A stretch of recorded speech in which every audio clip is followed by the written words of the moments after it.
The farther I got along, the more and more expensive the countries I had left were getting. I had been to around 175 countries out of 196. So I was getting towards the end. You're so close. So focused on just finishing that continent. I was planning the trip, I was running the numbers for the flights and the visas and everything, and I just didn't have enough.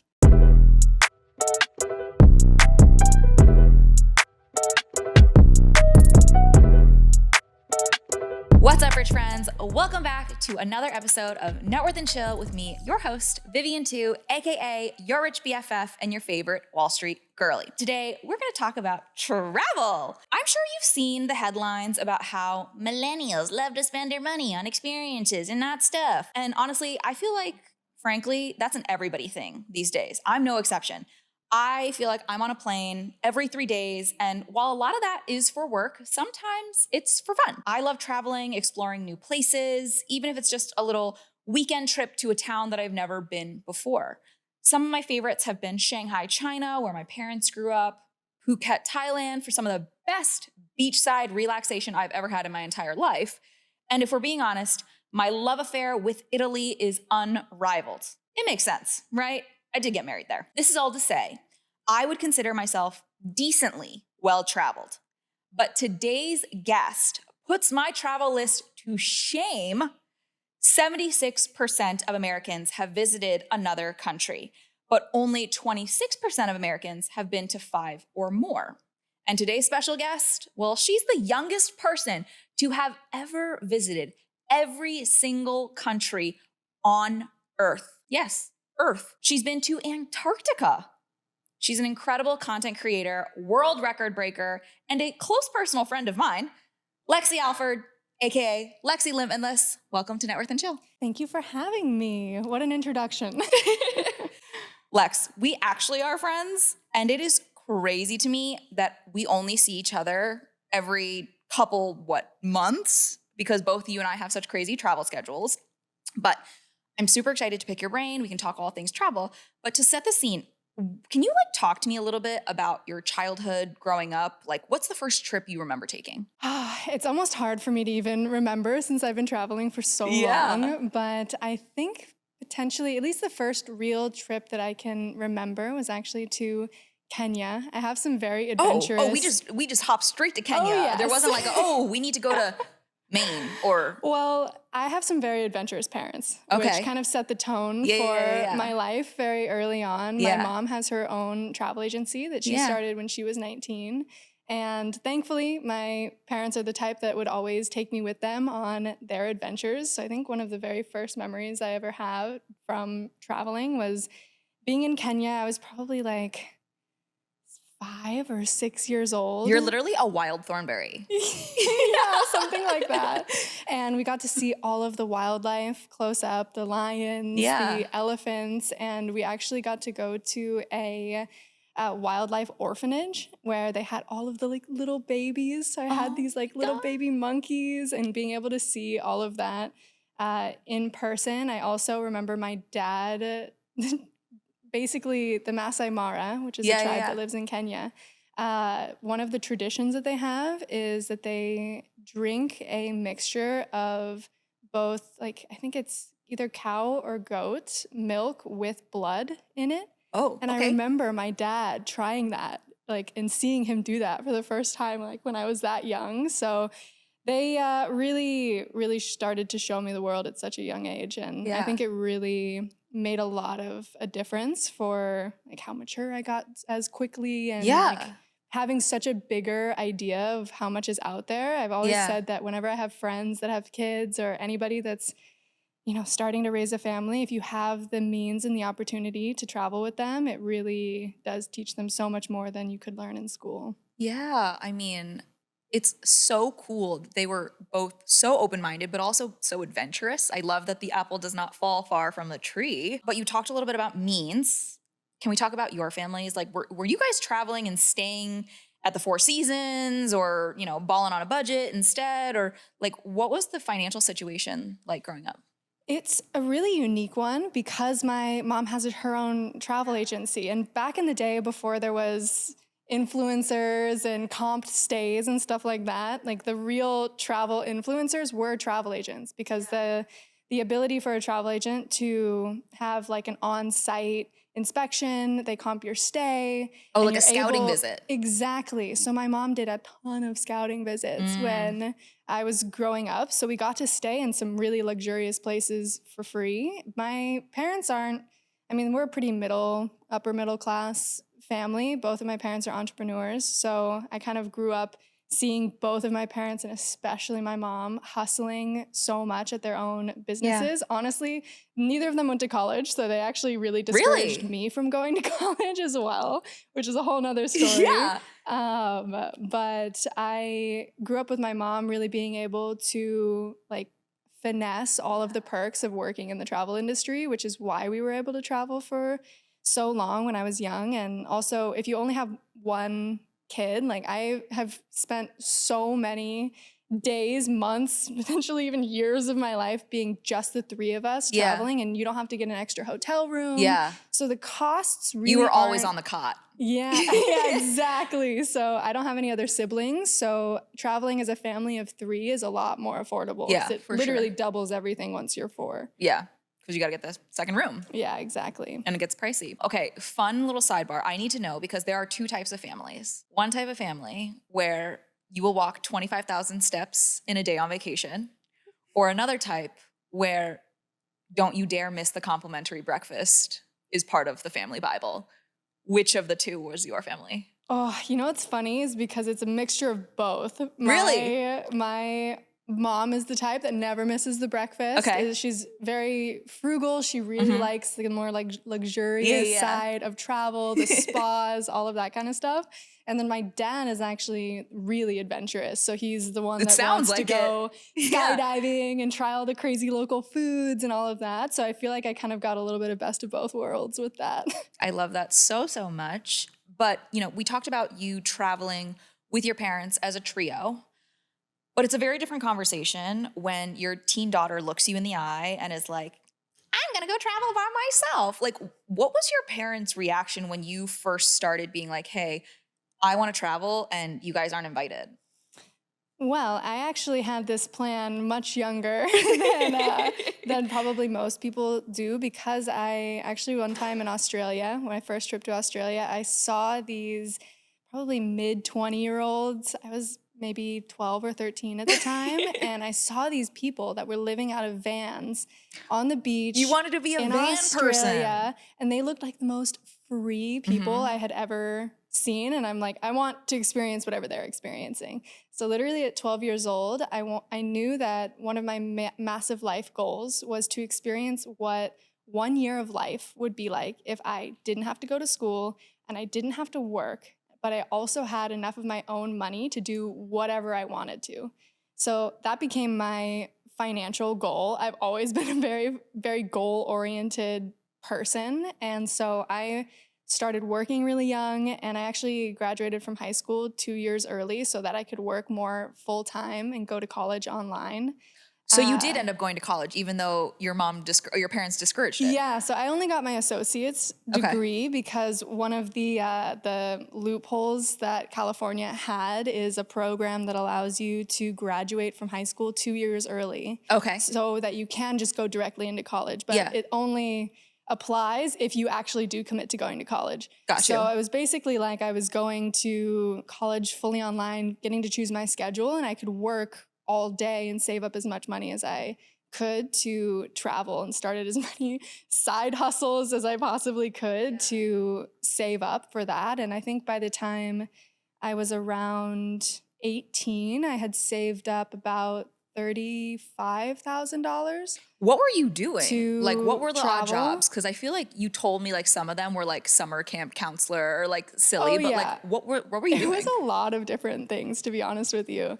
I started my own chauffeuring business when before Uber? Literally before Uber. When I first got a car, I'm like, okay, how can I make this work for me? And because my mom's a travel agent, a lot of things were also based around the fact that my parents were both business owners. Yeah. And so when people were booking flights early in the morning or needed a ride to the airport, I became that person. So I was literally shuttling people to the airport at 4:00 in the morning at 16, 17 years old. And I was like a part-time graduation / celebration photographer. Okay. So I did a lot of grad photos, a lot of that type of stuff as well. Yeah. But really anything that I could possibly do to make as much money, especially under the table, I was able to like save up that much at such a young age. And finally, when I graduated from my just like small community college, I was able to start backpacking, which was a big change. Yes. Okay, so let's talk about this. This is the expedition. Did you just like in your mind say like, oh, I'm gonna be the youngest person to travel to every single country on earth? I didn't exactly start out that way, but so I was so focused on the goal of, okay, save as much as you possibly can, work as hard as you can so that you get this one golden year of travel. And I started backpacking in Europe, somehow ended up in Morocco within the first 2 months. How does that happen? You just It was like a spur of the moment decision. And even looking back on it now, that was one of the most crazy, spontaneous, like blessed trips I've ever been on, since so many things aligned perfectly to go right, and like being in the right place at the right time. I met so many people that I'm actually still friends with to this day on that trip. And I ended up booking a flight to Morocco and went to the Sahara Desert there and just had the most miraculous experience there, and came up with this. It was actually such a ridiculous story. I was laying in bed and I was trying to fall asleep, and you know when you like count sheep? I was really not falling asleep, and I decided to try to just count how many countries that I had been to. Okay. And like just for fun. And I ended up counting 72, which I was 18 at the time. Yeah. And of course, when you graduate college or, school, people start asking you like the heavy questions of like, okay, what do you want to do with your life now? And so I had been asking myself those same questions, and I tried to start asking those questions by asking myself, what was I most passionate about? And what is it about me that makes myself a bit more unique than other people? Because when I got my associate's degree, I got a 3.8 or 3.9. So you're a good student. Yeah. And I was so proud of that and how hard that I had worked. But when I walked across that stage and got my diploma, they then called 30 other people that had just gotten the exact same degree that I did. I'm like, oh, wait, we're still at the exact same equal playing ground. So I knew that I would have to do something to make myself stand out from the crowd in a career sense. Yeah. And so I'm like, okay, well, obviously this travel experience is what is one thing that makes me unique from other people. What was the plan after the year of golden travel? Like were you going to go to? I didn't have a plan yet. Okay. I didn't have a plan, but I did know that it always sounded so ridiculous to me to sign up to go to one of these bougie colleges in California, like a lot of my friends did, and spend $100,000 to $200,000 of loans or their parents' money to get a degree that they could potentially and most likely would never use anyway. Yeah. I have friends that did that, and it's always so gut-wrenching to think of the fact that they have so much debt, or that's so much wasted investment for a degree that they will never use whatsoever. Yeah. So I knew that I didn't want to do that. Okay. And that's when I started counting those countries, and I'm like, wait a second, I'm 18, I'm in 70 countries, like how many countries even are there? And like, has anybody traveled to all of them? And if so, like how old were they when they did it? And looking that up, the first thing I found on Google was the Guinness World Record for the youngest person to travel to every country. And I clicked on it. It said that it was held by a 24-and-a-half-year-old British guy, and the record had never been held by a woman. So I was looking at this, and it dawned on me that if I wanted to break this world record, I had over 6 years to do it. Yeah. And I, in that moment, instantly knew that I would regret it for the rest of my life if I didn't try. So that immediately, not a question of a doubt, same moment I thought of it, knew that I would have to do it. Okay, so. So I buckled up Yep. what that would mean. Okay, so you had just been taking like a really cool leisurely 2-month trip in Europe. You go to Morocco, and then you find out this British guy has this record. Yes. You're now hell-bent on breaking it.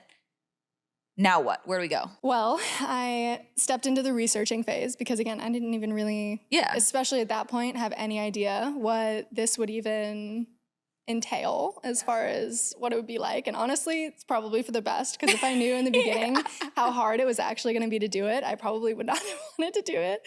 But it's like basically I had to do it one step at a time, one country at a time. And I was paying for all of this myself. How quickly did that $35,000 go? I got that to last me a year. Oh, wow. Maybe even more than a year. So you were really like doing the budget travel thing though. Like you were staying in. Oh, yeah. Oh, yes. I earned my stripes with the budget travel. Like what, tell me about the most horrifying. I got stories for days. I mean, the cheapest hostel I probably stayed at, I think, was $2 in Guatemala. It was like this super sketchy hostel thing that had like cement doors that locked on both sides. So you could get locked into it. Oh. I've gotten eaten alive by bed bugs. I told you the story about getting malaria when I was in West Africa. I've probably ended up in the hospital in at least 10 countries. I mean, just for a variety of reasons. The photos you've sent me where like you're like in a hospital bed, your lip is like half the size here and like twice the size over here. Like I worry about you when you text me sometimes. Yeah, I've definitely gotten beat up a bit on these experiences, and really like taking public transportation for really cheap, and like chicken buses. And what is a chicken bus? A chicken bus is like the type of public transportation, like buses that they have in Central and South America, where they also transport livestock. Oh, okay. And then at the same time. Cool. Nice. But it's like, if a taxi or a flight costs, $100 or $200, the chicken bus will usually cost like $5. Okay, so we're taking the chicken bus. We're taking the chicken bus, but it's going to take a lot longer. It's going to be a lot more exhausting. And really, that's one of the things that I feel like can be so discouraging for people about travel, is that it can be so expensive. Yeah. But from my perspective is like, how bad do you really want it? Because if you really want it more than anything else, you can find a way. And it's not easy, of course, especially there's a lot of people coming from so many different backgrounds and means, especially like the US dollar is really strong. So having that be like where I'm from and the passport that I have is a privilege. But I really do think that people have a lot of limiting beliefs around like how much it costs. Okay, so you were able to make $35,000 last you a full year. You were traveling the world. Can you give me like your top 3 budget travel hacks? Like what can people do to like save money while they're traveling? Maybe not take the chicken bus. Well, I mean, transportation, long haul flights is the number one most expensive thing in every trip.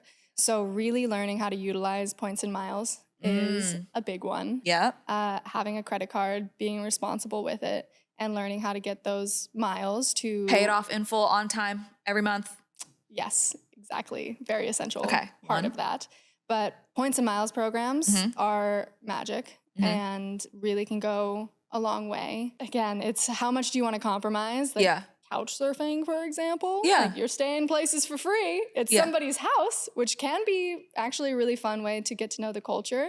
But there's a whole variety. There can be free accommodation. There can be places like I'm sure you've stayed at that are thousands of dollars a night, knowing you. Yeah. Okay, listen, I don't like to rough it anymore. I did it in college. I told you, I went on like a 3-week backpacking trip of Europe. And there was one, and this is not even close to your horror stories, but like there was one hostel that I stayed at where the shower only stayed on if you continued to hold the button. It wasn't like you press it and you get 30 seconds. Like it only stayed on if you pressed it. So you had to like shower while pressing. And now that I am at a position in my life, I am 30 at my big old age with my back pain. Listen. Yeah, I don't do that kind of stuff anymore either. Yeah, to be honest with you, Yeah. I feel like It's tough. am grateful for those experiences, but I'm also very grateful to now be at a stage in life where I don't have to travel that way. Yeah. It's so funny between like our friendship. I feel like we couldn't be more different, but at the same time, We clicked like, immediately. Yeah, we clicked so quickly. But literally, I remember it first time we hung out, I came on my electric e-bike here in Miami Beach, and I'm pretty sure you told me that you don't even do you know how to ride a bike? No, I don't. This woman doesn't even know how to ride. Don't be outing me on my podcast. I might be outing you on your podcast. You don't drive. Okay, and like that's crazy to me. Uber exists. We love Uber. We love Uber, but I feel like it's so different of like a personality type than me. Okay. The real personality difference here, by the way, everybody should know, you are by far the handiest woman I have ever met. When we went to go paddleboarding together, I own a paddleboard, which I've used one time with you. I brought an electric paddleboard pump. I like made my husband help me carry it. Lexie rocked up to this paddleboard place and like was like, oh yeah, I'll pump my own. Like I'll unfurl it. I'll carry it myself. It's just like probably ended up carrying yours. You definitely did end up carrying mine. But like you're just like quite handy, but also I feel like very mentally strong in a way that I am not. I am mentally very weak. You're very strong in other ways. I think that we all have different gifts and talents. There's so many things that you're good at that I am not good at. So it's always different. We're gonna talk about that today. I mean, I think one of the best things too about having friendships that are from such different backgrounds is that even though you have such different life stories, like you said, we immediately clicked, and like the transparency too, like I feel like we immediately talked about literally every aspect of our life. Literally everything. Like, money. I was like, how much do you make? You were like, how much do you make? And then it was amazing. But I think it's nice to be able to have a creator friend who I can do that with. Yeah. No, I think it's like it's a good friendship if there's like no gatekeeping involved at all. Speaking of no gatekeeping, when we were on our paddleboarding trip, you told me that while you were traveling to your, around the world in 80 days, except much more than 80 days type of beat, you ran out of money at one point and you thought you were going to have to stop. How were you able to keep going? I didn't know how I was going to make it for a lot of What number country were you at? And you literally had no money left. So one of the things that I was doing, so I had that initial amount that I had saved, but of course I was burning through that quite quickly. Yeah. So in between trips, about every 2.5 months, I would come home to California and work. Oh, okay. Save up as much as I could and then go out again. Yeah. One thing that people don't know is that the least visited countries in the world, probably some you've never even heard of before, are the most expensive to travel to. Which is because there's a huge lack of tourism infrastructure and also visa costs to go to those type of places. Like if I wanted to spend a month in Indonesia, that would cost me the exact same amount to spend 3 days in Afghanistan. Because of security, because of visas, because the hotels basically have a monopoly, since most people only travel to these places for a specific type of government business. A lot of places in Africa are purely funded by like oil-related business, for example. So hotels, $200 to $300 a night. Yeah, everywhere you go, and it gets expensive very quickly. That's it. Yeah, especially for safety, places that have security, which I definitely didn't want to skimp on. Yeah, being a young woman traveling by yourself.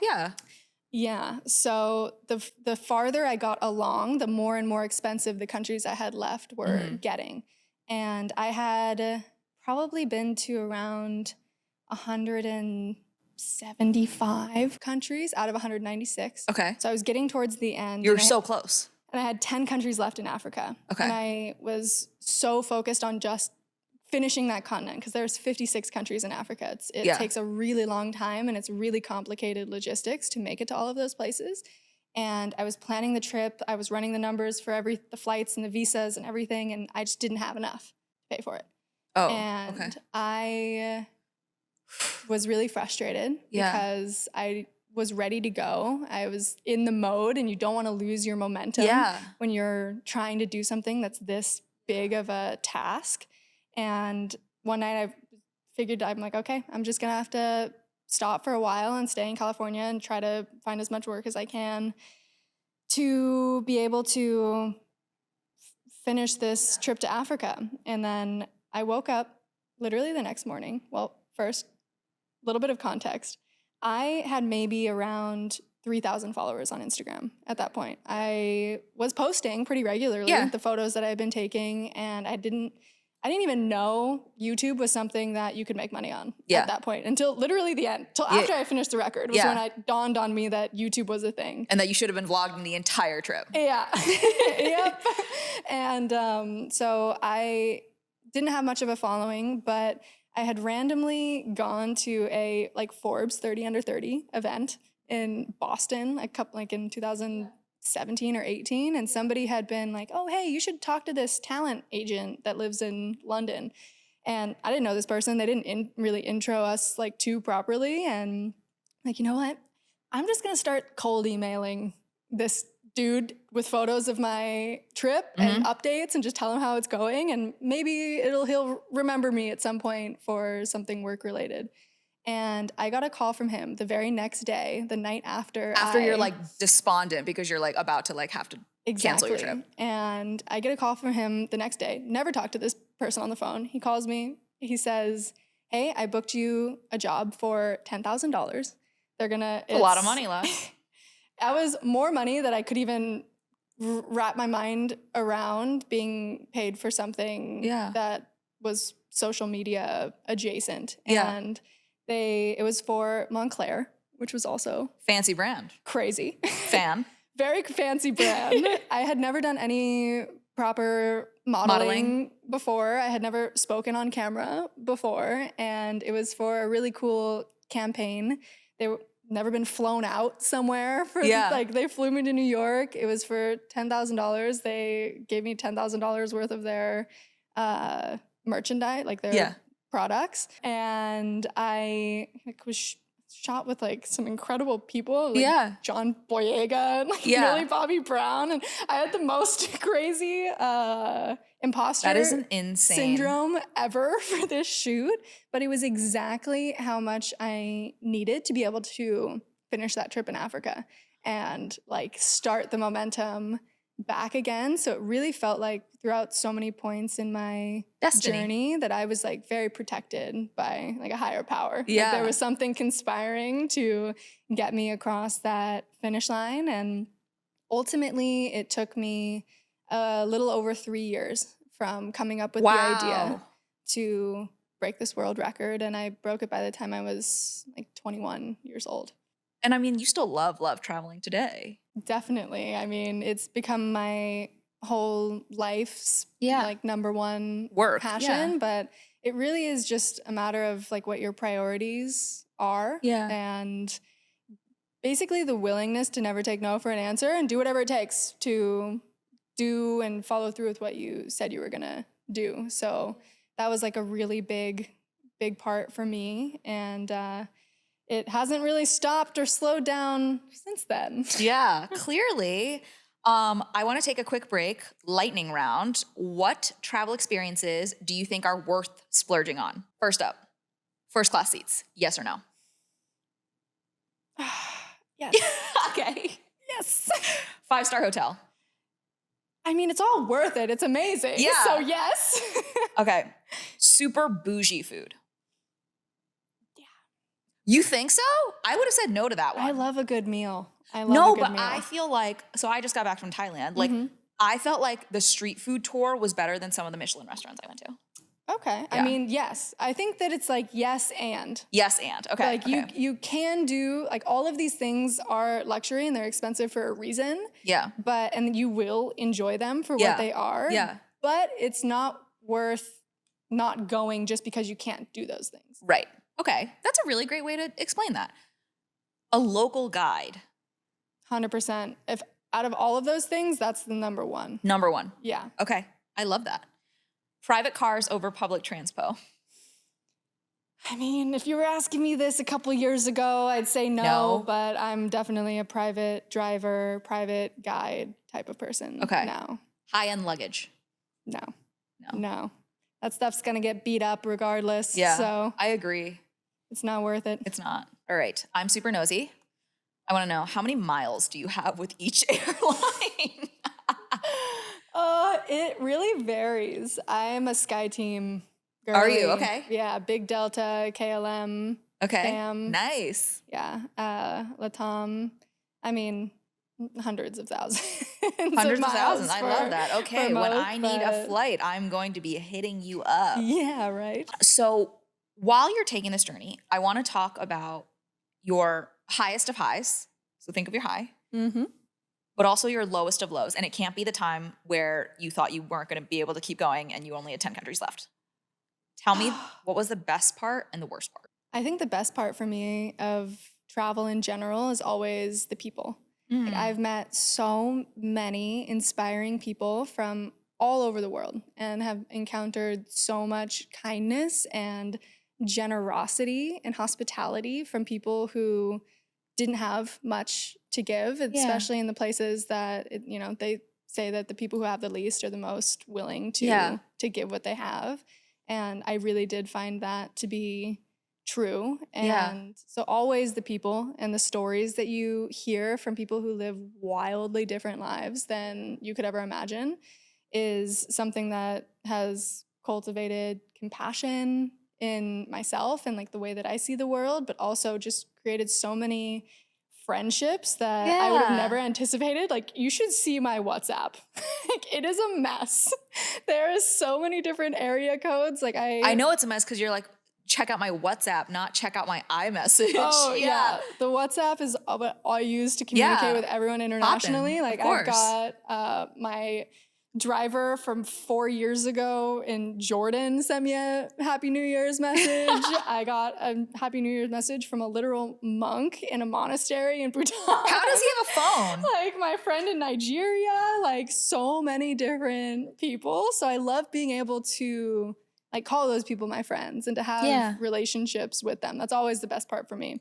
But the lows, I think that especially from my earliest travels, traveling to every country in the world, when I started getting farther and farther down the list of how many places I had to go, the countries and destinations I was going to were getting more and more obscure. So I wasn't really able to talk my friends or my family into coming with me. So I ended up traveling a lot by myself.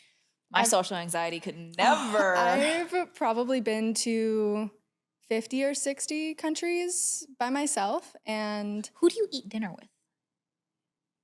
Whoever's around or yourself.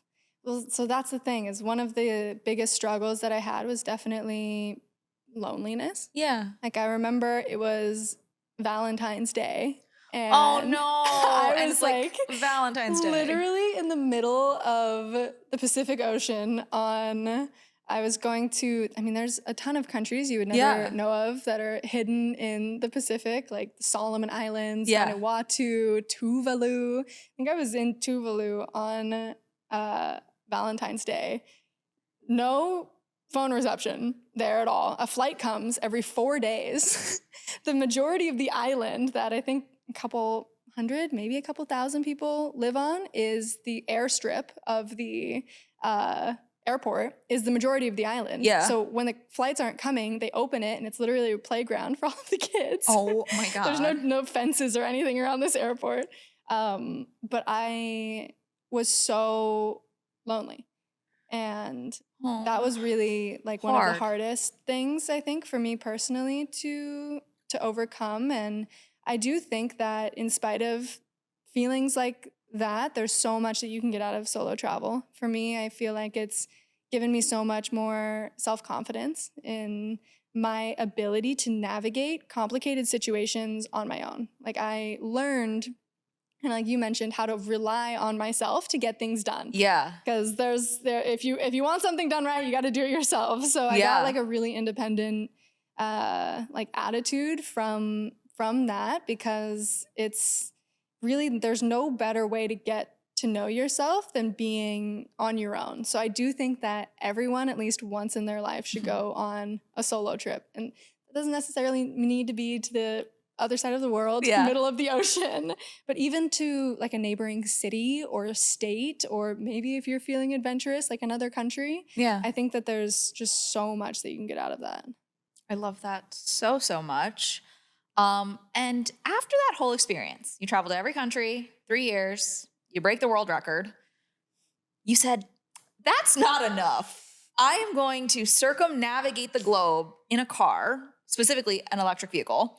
And you actually just got back from that trip a couple months ago. And I would know because we had our first date and we hung out. And then you were like, bye, 7 months, I'll see you later. And I was like, okay, my one friend in Miami is gone.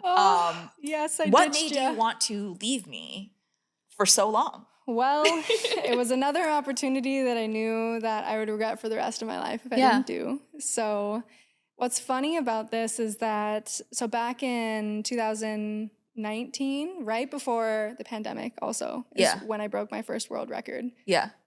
Perfect timing. Right. Perfect. So right around then, I actually found a journal entry that I had written that said that while I've gotten a lot out of this trip around the world to every country, I am grateful for the experiences, but I would never do it again because of the mental and physical toll that it took on my body and my mind. Clearly not. And, you know, that didn't age well at all, because about almost 2.5 years ago, I got a cold email from Ford, who had this crazy idea that's based around an explorer named Aloha Wanderwell. And this is someone that is so underrated. You probably had never heard of her before. You and I talked about her. Yeah, exactly. She was the first woman to ever drive around the world in a car. And she set out on this journey when she was 16 back in 1922.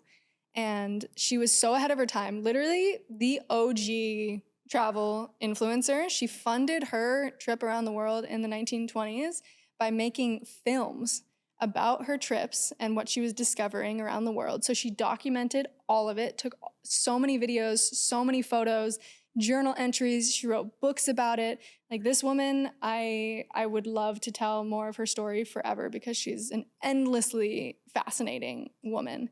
And she actually did that all in Ford Model Ts, which Ford had never previously highlighted her story. And we came up with the crazy idea of taking Aloha Wanderwell's journey and where she went around the world and reinventing it, reimagining it into an electric car journey, which had never been done before.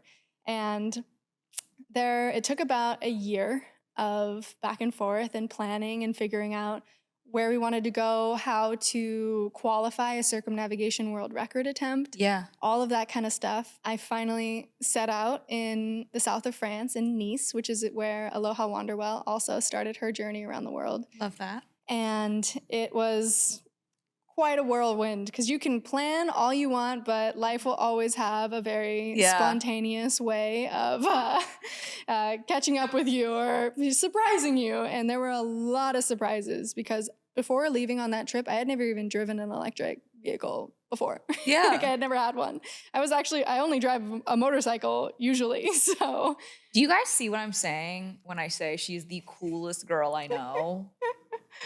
I don't drive a car. I have a motorcycle. Like, that's just like, oh boy. That's like such a cool thing to say. It's fun. Maybe I can get you on my bicycle first. Yeah. And then get you on non-motorized the motorcycle. one. Yeah. The city bike. Yeah, I got to get you on a city bike before I put the little training wheels. Yeah, no, literally. But so set off, and what originally the goal was to break the record in 90 days, which was not what happened at all. And I'm actually really excited because we made a documentary series about the I can't wait to watch journey. This. It's a 3-part documentary series, and it came out on Amazon Prime in Europe, and it's also available on YouTube in the US. Oh, amazing. So it's called Charge Around the Globe. which is a very fitting name. Yeah, charge around because the globe. Not being an EV driver normally, I had questions, and so does everyone else who ever hears about this trip of what happens when you run out of like chargers. What if you're in the Amazon and you just don't have a electrical vehicle charger? Yeah, so I found out the answers to those questions. Like, for example, in Zimbabwe, there's one charger in the entire country. So, and I didn't personally see it. So when I was driving there, I had to rely on something called domestic charging, which is basically when you charge your car on a household power outlet, kind of like you charge your phone. Oh.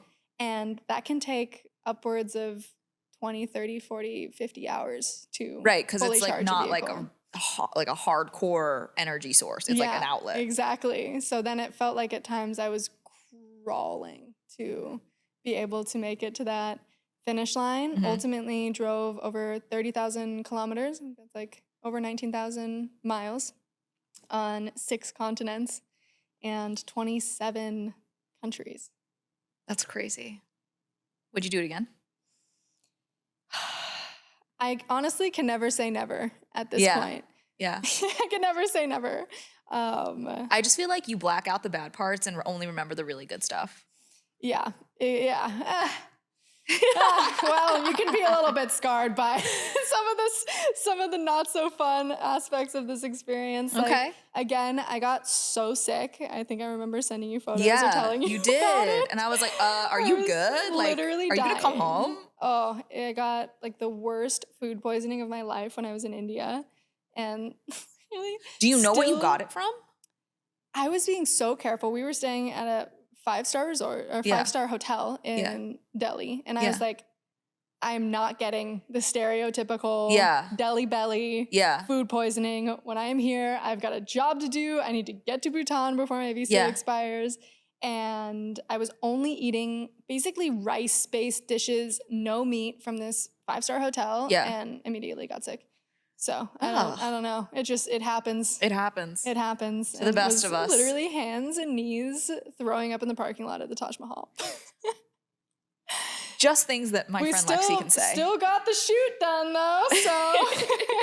So there's a lot of importance that comes from pushing yourself through those type of situations. I have 2 questions left. 1, what is your favorite country that you've ever traveled to? Yes, you have to pick 1.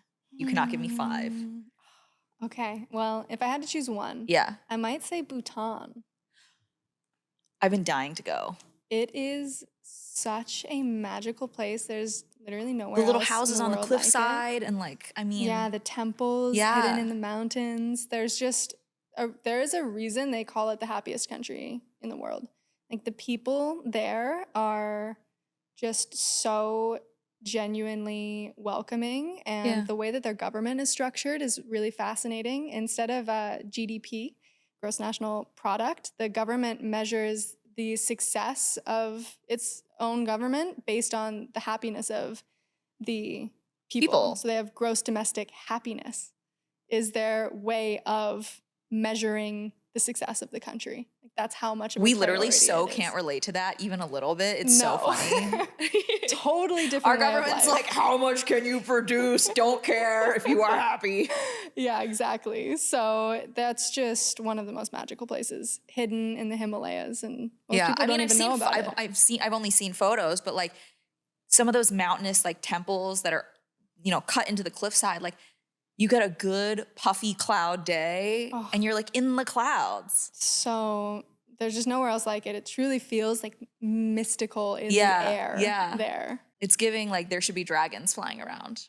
Yes, 100%. I love that. Final question is, we talked a little bit about this. You were like, people have limiting beliefs. They really need to know how bad they want it. Like, do you have like a word of wisdom when it comes to reaching for massive goals like this, not letting finances be a limiting factor? Like, what is your advice to everybody who's listening to this and like wants to make their life the coolest version and the most exciting and adventurous version that it can be?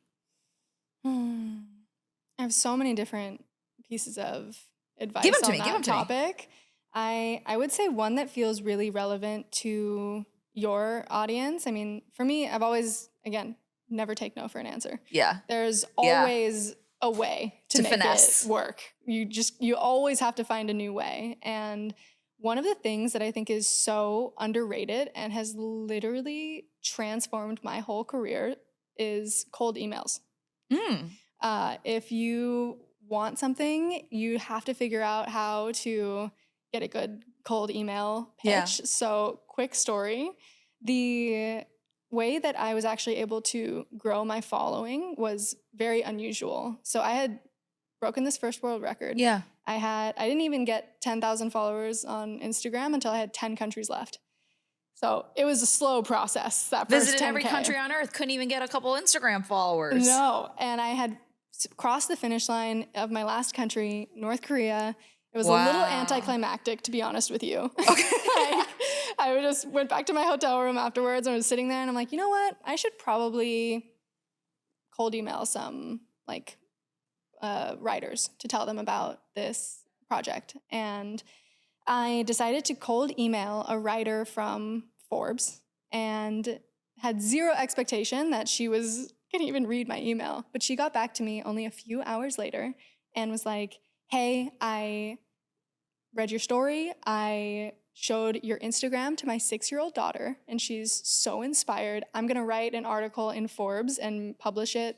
She published it the very next day. Like, the turnaround was amazing. And that article changed my whole life. It went viral. It went completely picked up by the Associated Press. Yeah. It was translated into nearly every language.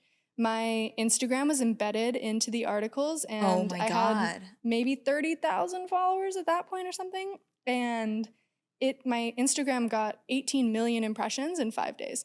Like, it felt like my phone was gonna light on fire. Yeah. Like, I was getting emails from like the BBC and CNN and all of these crazy things. And off the back of that, I launched my YouTube channel. Yeah. Which was basically how my entire career was born. At that point, I had started making some more money online, but especially doing work for other people, like taking photos and making content for others.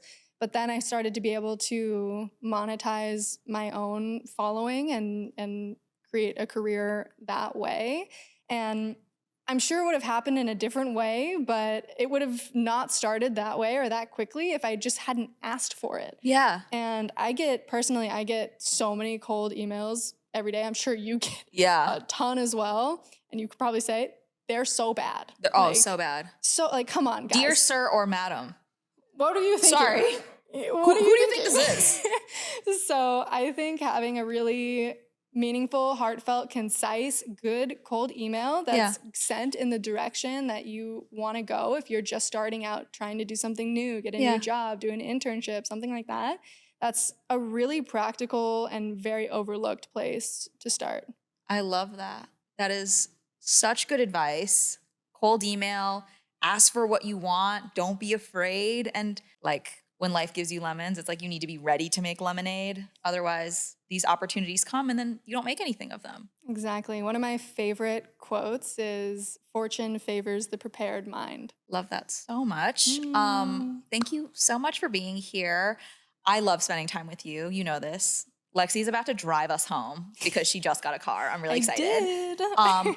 Please let everybody know where they can find you, where they can watch your travels, your adventures. Let us find you. If you want to see anything else of all of these crazy adventures around the world, you can find me on every platform, especially Instagram and YouTube, at Lexie Limitless. And you can also watch my new documentary called Charge Around the Globe. If you're in Europe, you can watch it on Amazon Prime. And if you are here in the US, you can watch it on YouTube. And everybody, that's spelled Lexie with an E at the end. Yes. Spell it for us. Lexie Limitless. Perfect. Thank you for having me. Thanks for being here. Thanks for tuning into this week's episode of Networth and Chill, part of the Vox Media Podcast Network. If you liked the episode, make sure to leave a rating and review and subscribe so you never miss an episode. Got a burning financial question that you want covered in a future episode? Write to us via podcast@yourrichbff.com. Follow Networth and Chill Pod on Instagram to stay up to date on all podcast-related news. And you can follow me at yourrichbff for even more financial know-how. See you next week. Bye!